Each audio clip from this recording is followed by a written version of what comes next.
Fertilisation के बाद development कैसे होएगी? अब फर्टिलाइजेशन के बाद डेवलपमेंट कैसे होएगी? तो डेवलपमेंट की बात करते हैं। अगर डेवलपमेंट की बात करते हैं, अब मैंने एक बताया था लार्वा स्टेज बनती है ना। लार्वा स्टेज किसमें बताया? अभी जो क्लासिफिकेशन बताया था उसमें बताया था। तो अगर लार्वा स्टेज जो है वो एब्सेंट हो जाए, larva stage absent of larval stage, larval stage मतलब डायरेक्ट बच्चा पैदा हुआ है अंडे से, या है ना कोई भी लार्वा नहीं बना है, शायद आपको दिख ही रहा होगा लार्वा लिखा है वो ना। तो अब जो लार्वा है या तो लार्वा बना है अंडे से या डायरेक्ट बच्चे ने जन्म लिया है, कोई मिडिल स्टेज नहीं आई है, तो ये कौन सी डेवलपमेंट होती है?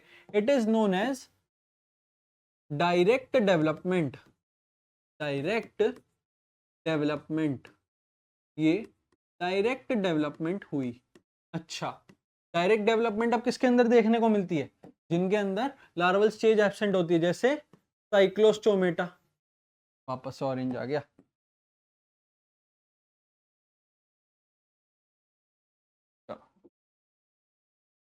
कौन से? Cyclostomata, cyclostomata, chondrichthyes, chondrichthyes, osteichthyes, cartilage fishes और bony fishes, reptiles, reptiles, aves, aves, mammals,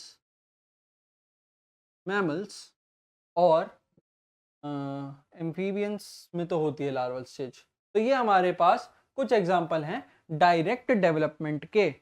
अब डायरेक्ट डेवलपमेंट के बाद कुछ ऐसे आते हैं जिनमें दोनों तरह की डेवलपमेंट होती है, मतलब डायरेक्ट भी होती है, इनडायरेक्ट भी होती है। मतलब उनके अंदर या तो लार्वा प्रेजेंट होगा या लार्वा प्रेजेंट नहीं होगा। तो अगर लार्वा प्रेजेंट नहीं है तो डायरेक्ट डेवलपमेंट, लार्वा प्रेजेंट है तो डायरेक्ट, लार्वा प्रेजेंट नहीं है, सॉरी उल्टा बोल दिया, लार्वा एब्सेंट है तो डायरेक्ट डेवलपमेंट, लार्वा प्रेजेंट है तो इनडायरेक्ट डेवलपमेंट। इसमें आते हैं हमारे पास ट्रिपल ए, इसका याद रखने का तरीका, ट्रिपल ए।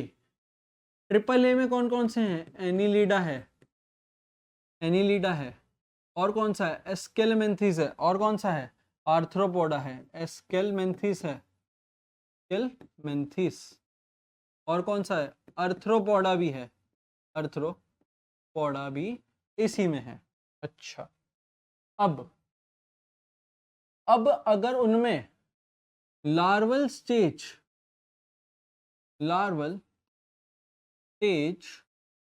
प्रेजेंट है तो उनका जो डेवलपमेंट का तरीका है वो कैसा है?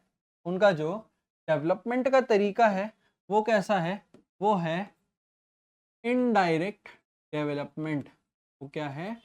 इनडायरेक्ट डेवलपमेंट, में इनडायरेक्ट डेवलपमेंट होती है। अब इनडायरेक्ट किस में होगी? जितने भी बचे कुचे हैं, रिमेनिंग जो बचे हुए फाइलम्स हैं उन सब में कैसी डेवलपमेंट है? रिमेनिंग ऑल में है इनडायरेक्ट डेवलपमेंट। अच्छा, तो ये डेवलपमेंट वाला काम भी हो गया, आपको डेवलपमेंट का भी पता चल गया। अब हमें देखना है फर्स्ट टाइम अपीयरेंसेस, मतलब फर्स्ट टाइम डाइजेस्टिव सिस्टम किसमें दिखा, सर्कुलेटरी सिस्टम किसमें दिखा और रेस्पिरेटरी सिस्टम किसमें दिखा। इसमें भी सेम ट्रिक आपको याद रखनी है, triple A, triple A, but sequence में। पिछली बार मैंने सीक्वेंस में नहीं लिखा, इस बार मैं सीक्वेंस में लिखूंगा। डाइजेस्टिव सिस्टम आया था एस्केलमेंथिस में, एस्केलमेंथिस सबसे पहले ऑर्गेनिजम्स थे जिसमें डाइजेस्टिव सिस्टम दिखा। फिर सर्कुलेटरी सिस्टम किसमें दिखा? एनिलिड्स में, एनिलिडा में सर्कुलेटरी सिस्टम था, मतलब ब्लड फ्लो का सिस्टम आया था एनिलिडा में। और रेस्पायरेटरी सिस्टम का मतलब थोरैक्स रीजन जो रेस्पायरेशन के लिए होता है वो सबसे पहले किसमें देखने को मिला? वो दिखा हमें देखने को अर्थ्रोपोडा में। किसमें? अर्थ्रोपोडा में।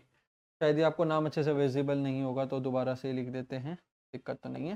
हाँ अब ठीक है।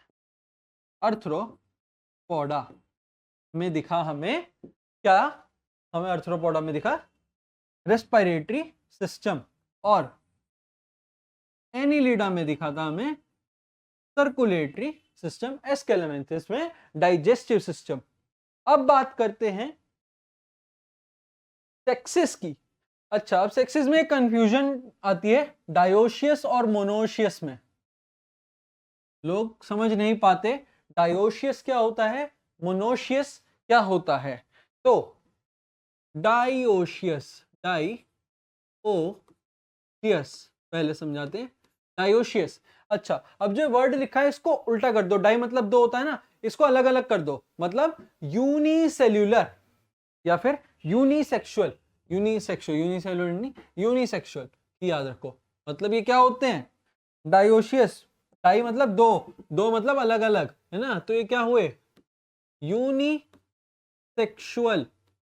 यूनिसेक्सुअल मतलब मेल अलग है, फीमेल अलग है, डायोशियस कहलाया। अच्छा, अब दूसरा वर्ड है मोनोशियस। मोनोशियस मतलब एक, मतलब वो क्या थे, यूनी मतलब एक, और वो है बाइसेक्सुअल, है ना, वो है बाइसेक्सुअल। मोनो मतलब एक ही में दोनों प्रेजेंट, मोनोशियस मतलब एक ही में दोनों प्रेजेंट, डायोशियस मतलब दोनों अलग अलग में प्रेजेंट। मोनोशियस क्या हो गए फिर, बाइसेक्सुअल। बाइसेक्सुअल मतलब कि मेल और फीमेल एक ही में प्रेजेंट है। एक मिनट थोड़ा और अच्छे से बना देते हैं, चलो, मतलब कि मेल प्लस फीमेल ही एक ही में प्रेजेंट है। अच्छा, तो अब इसमें भी हमारे पास आते हैं, एनसीईआरटी में वर्ड दिया हुआ होगा नॉट सेपरेट। जब आप पढ़ोगे पैराग्राफ को तो लिखा रहेगा सेक्सेस आर नॉट सेपरेट, और सेक्सेस आर सेपरेट, या सेक्सेस आर नॉट सेपरेट, या सेपरेट, ऐसे लिखा होगा। तो जो नॉट सेपरेट है उसको आप अंडरलाइन करना, आगे एरो बनाना और लिख देना मोनोशियस। नॉट सेपरेट मतलब सेम है तो मोनोशियस, जहां लिखा होगा सेपरेट है, जहां लिखा होगा सेपरेट है उसको अंडरलाइन करके आगे लिख देना डायोशियस, और ये चीज बना देना ताकि जब आप एनसीईआरटी पढ़ो तो आपको याद रहे, तो आपको याद रहे। तो बात करते हैं इसकी, यहां नॉट सेपरेट, पहले मोनोशियस की बात करते हैं कि कौन कौन मोनोशियस है। तो पॉरीफेरा है, पॉरीफेरा है, निडेरिया है, निडेरिया है, अच्छा निडेरिया भी है, पॉरीफेरा भी है। निडेरिया का दूसरा नाम क्या है, निडेरिया का दूसरा नाम क्या है वो भी आपको याद रखना है, और साथ में प्लेटी हेलमिंथिस है। अब इसमें बीच में एक मैंने मिस करा है, प्लेटी हेलमिंथिस से पहले क्या था, टीनोफोरा। तो टीनोफोरा कहाँ है, टीनोफोरा,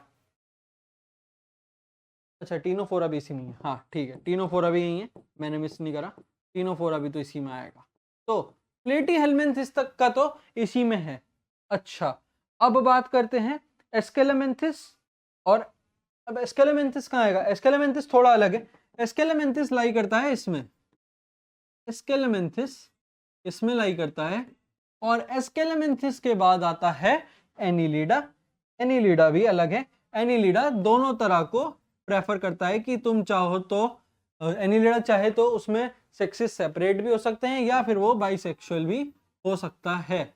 अच्छा, अब एस्केलेमेंथिस के बाद जितने भी हैं, एस्केलेमेंथिस के बाद अर्थ्रोपोडा है, वो भी इसी में आएगा, अर्थ्रोपोडा।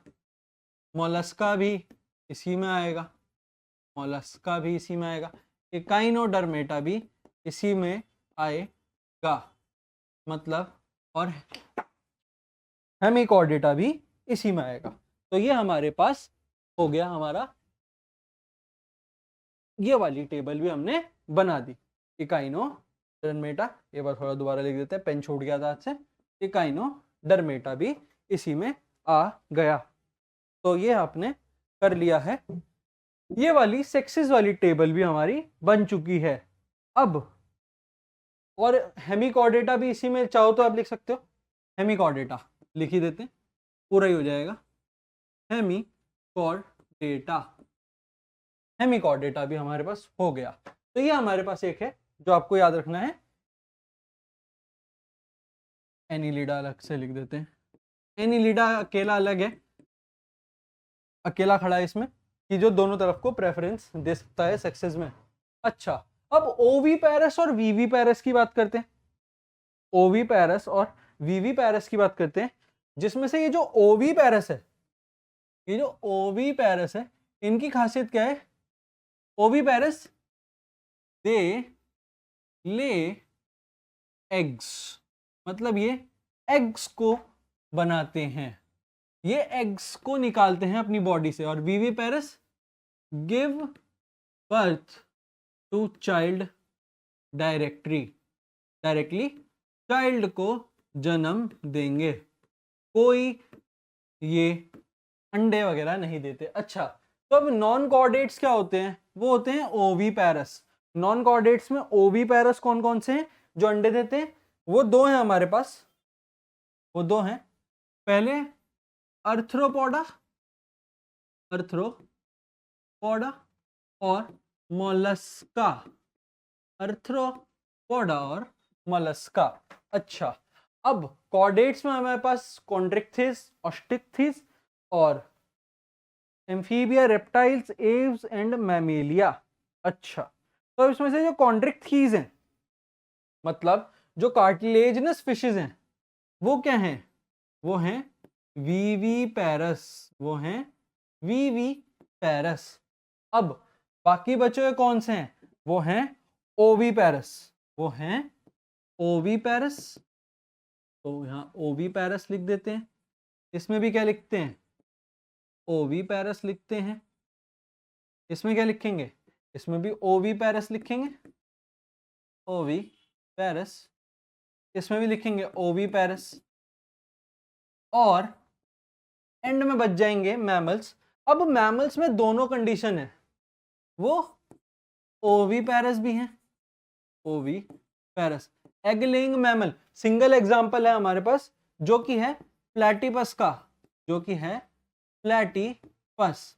अब इसका साइंटिफिक नेम क्या है? वो है ऑर्निथोरिंकस, ऑर्निथोरिंकस किसे कहते हैं? प्लैटिपस को। और वीवी पैरस जो बाकी बचे हुए मैमल्स हैं, रिमेनिंग मैमल्स जितने भी हैं, सारे बच्चों को ही जन्म देते हैं, एग ले नहीं करते रिमेनिंग मैमल्स। और जो एग लेइंग मैमल है वो एक ही है जो आपको याद रखना है, which is platypus, egg laying mammal. Ornithorhynchus इसका साइंटिफिक नेम है, ऑर्निथोरिंकस इसका साइंटिफिक नेम है। ये भी आपको नाम रखना है, याद रखना है, ये क्या है इसका साइंटिफिक नेम। ये भी हो गया। अच्छा, तो आज हमने जो है इसका सारा कंफ्यूजन वाला पोर्शन कवर कर दिया है। जो जो क्लासिफिकेशन में कंफ्यूजन आती है कि हम बार बार पैराग्राफ पढ़ते हैं, पॉरीफेरा पढ़ा, सीलेंट्रेटा पढ़ा, तो पॉरीफेरा की कैरेक्टरिस्टिक्स भूलने लग गए। इससे हम कोई कैरेक्टरिस्टिक नहीं भूलेंगे, जब भी भूलेंगे तो टेबल हमारे दिमाग में आनी चाहिए, ताकि हम चाहो तो पेपर के पीछे जहां जगह है वहां टेबल फटाफट भी ड्रॉ कर सकते हैं। नेक्स्ट टाइम हम लेकर आएंगे इसमें phylum, Porifera, Coelenterata, Ctenophora, Platyhelminthes, Aschelminthes, Annelida, Arthropoda, Mollusca, Echinodermata and Hemichordata.